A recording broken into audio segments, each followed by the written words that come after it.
welcome to Closet Conversations.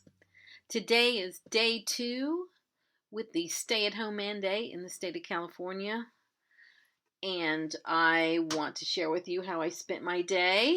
I made a list of things I needed to do. I felt like this day was more productive than my previous day, and it was really good to be focused on how to spend my time because it's all very strange, all this that's happening. So just want to share what I did. The first thing I did was put the laundry in. I did 3 loads of laundry, and I still have a pair of sheets to do, but I did 3 loads of laundry today, and I was the only one in there, thank goodness, and so took care of that. Was one of the first things I did. Then I started calling credit cards and calling my bank, and so I did that, alerting each person to the fact that I am affected by the things going on with COVID-19, and each company I contacted has made a note in my account. And so I asked really specific questions with one company. And I said, what does one do if they're unable? Is it better to pay nothing or to pay something, or what should it be? And the advice was that internally everyone's trying to figure out what to do, but that it would be better to pay what you can when you can than to pay nothing at all. So that makes me feel like, okay, even if you can't handle all that you need to do, maybe give them $5, $10 just to let them know you're out there, just to let them know that you're mindful that you have a balance. And so that was good to hear.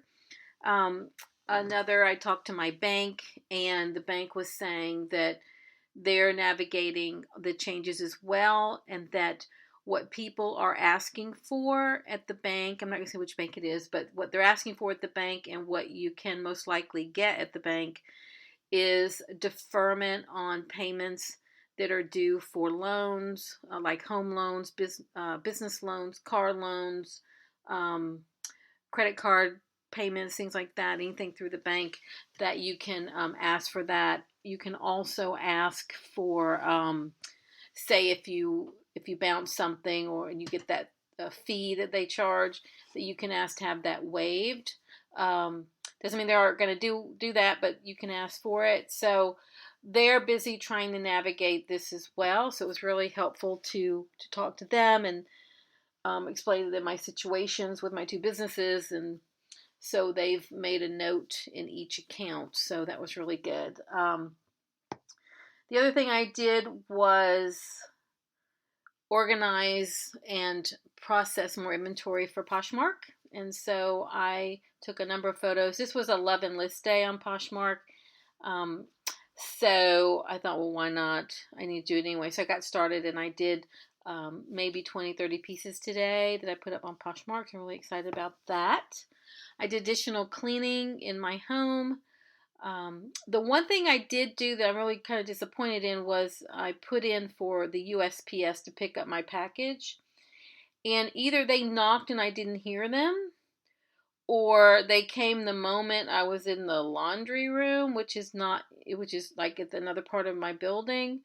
But they sent me a notice today saying, "Oh, congratulations, your package was picked up." And I'm like, not only did they not pick it up, they're telling me that they did, which I know didn't happen. So there's something wrong with that system. So I've got to figure that out. So I will try again on Monday to have the package picked up, and I will put a note on my door that's going to say knock very loudly or ring the buzzer, because no one rung a buzzer when I was here. So we'll see, because I really don't want to be missing the pickup at the post office. And again, I can walk to the post office, but again, I don't need to be doing that. You know what I'm saying? So that's kind of where I am. So my experiment worked but didn't work today. So I've got to figure that out. Later in the day, I had some information from my business partner about some rumors he heard about things that were going to be changing. And so we immediately went to our store and shuttered it. So we have taken our storefront for our consignment shop and completely, it's all been taken down. It's been shuttered. things have been taken out, locked up, taken care of. So we've done all of that today, because what we don't want is if people get into looting and things like that, we're a target. And so we have taken care of all of that today. I won't say what we did, but we took care of a lot of things related to shuttering that store, and looking to prevent anyone wanting to target that store. And so that was a big piece of work that was done today, and I feel really good about that. So we'll see. These are dramatic times, and again, nobody wants to overreact, but you also want to take precautions. I did get some lovely, lovely phone calls from my family today. I heard from one of my brothers that's in another state. I won't say what area it is or who he is, but it was just lovely, lovely to hear from him. We had such a great conversation, and in a weird way, this is bringing people together, and so it was a lovely call. Got a lot of reassurances from him, and that he's got my back on whatever I might go through, and that was wonderful, wonderful to hear, and I really appreciated it. So that was a lovely thing that happened today. I'm trying to see what else is on my list. I think those were the main things. I did not do any additional work on the SBA loan because it was just something I didn't get to today. But what I did do was go ahead and start the process of creating a Zoom account. And that is something that I may be using for Poshmark as a host of one of their Posh and Coffee events that's gone virtual. And I've got to finish that application tonight. They want me to host up to 4 of those. So I've gotten the Zoom account created. Don't know how to use it, but I've gotten it created. Now I just have to create the events on Facebook and see how that goes. So that is something I really look forward to doing. I have no idea how that's going to be, but I know Zoom is really coming in handy for a lot of people who are wanting to connect during this time of sheltering at home. In terms of selling online, I've seen some lowball offers, man. I just tell you, that is something that is going to happen. People think that people are in need because they are in need. But I got some really lowball offers, like $300 on $1,200 jacket, that kind of thing, or $500 on $1,000 Chanel piece. And no way, Jose, did I do both of them. Because, I really want to give people a deal, but I don't want to just willy-nilly give things away and lose that much value in something because of this. So my hope is to hang on to the good stuff for some people who will provide better offers for it. Because I know, believe me, I've been doing this long enough. I know what's good and what isn't. And if I'm going to discount something 90%, it's not going to be my Chanel. I can tell you that. It's going to be something else, maybe my J. Crew. So that's kind of how I'm looking at that. So I was encouraged that people are online and making offers, and I'm encouraged that people are still doing shopping, and I think that's terrific.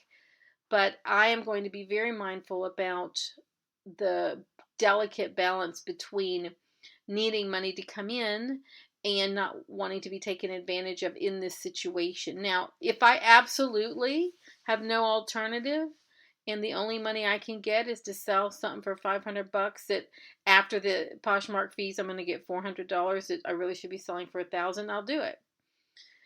That is not there yet. I'm not where I'm having to sell the family silver. So that is something to be mindful of about when and where to take really substantially lower offers. And I don't have to do it at this point. But, then again, if people stop buying, then you've missed out. But if they ramp up the buying, then it's good to hold out. And no one has a crystal ball. They really don't. And I think trying to anticipate what people are going to do online, my best guess, as I've said in other podcasts, is there'll be different waves of it. People who are not affected, that are not in locked down areas like we are in California or say in New York or I guess it's Washington, if you're not in one of those areas right now, it doesn't feel like this is a big deal yet. It doesn't feel real. I can guarantee you, if you're in one of these places that's hotbed like I am, you feel this. You absolutely can feel it. It's palpable. So that means that a lot of the country is not yet feeling the fear, the economic fear, which is a good thing. And so they're still shopping, they're still buying, and I want that. I want people to keep purchasing online and certainly purchasing from me and other small businesses, because you really will be helping them out. I did notice today I'm on a lot of email lists for many, many department stores, luxury stores like Saks, Neiman Marcus, Bergdorf Goodman, Off Fifth, Neiman's Last Call, Stuart Weitzman, the list goes on and on, Everlane, Chanel, Valentino, Alexander McQueen, you name it, right? You just name it. So what I have noticed is that they are running sales now at a pace that is not normal for this time of year. So, for example, Torrid on their email blast, it's like 50% off for a while, and I'm noticing that all the new arrivals for spring at Neiman's and Bergdorf are 25% off. They wouldn't be doing that right now. This is not normal. So they're trying to stimulate sales. The off-price places like the Off Fifth and the Neiman's Last Call, they're offering really substantial discounts right now, more than normal. So you can tell when you watch these emails and you get a sense of when things go on sale that they're all, really nervous and running these sales to get people to buy online. And quite frankly, there isn't much that I want right now. As a matter of fact, I'm very tempted to just start turning off all my alerts.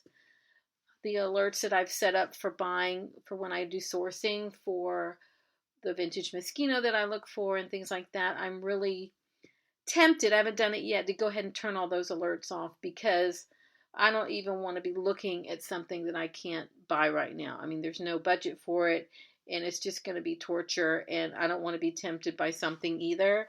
So I'm thinking just turn off all the alerts, and then I can stay focused on selling and not acquiring. When it comes to the point, and I don't know how long it'll take me to get there, when I'm all caught up on everything that I need to do, then I can think about sourcing again. We'll see where I am. But there's way too much inventory that I have right now to deal with, that I actually need to buy one more thing. Whether it's the good stuff, that's another question, right? There's quality of inventory is a big issue, but I have plenty that I'm going to be working with, and we'll take it from there. So one of the things that I'm going to be doing also is starting the YouTube live shows to talk about what I'm doing during the shelter at home in California. So if you have not subscribed to my YouTube channel, I really wish you would. It's called JennieGirl's Closet. And I would really love to get some new subscribers there, because it's a new channel. There's a ton of content up there, but it's new in the sense that I've been very irregular with it, and so my subscription numbers are really down.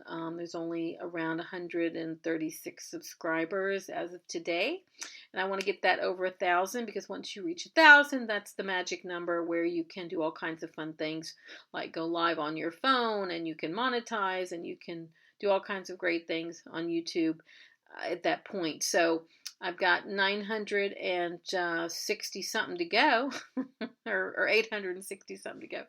So yeah, if you would like to hear from me, see me live, I'll be there. I was going to go tonight.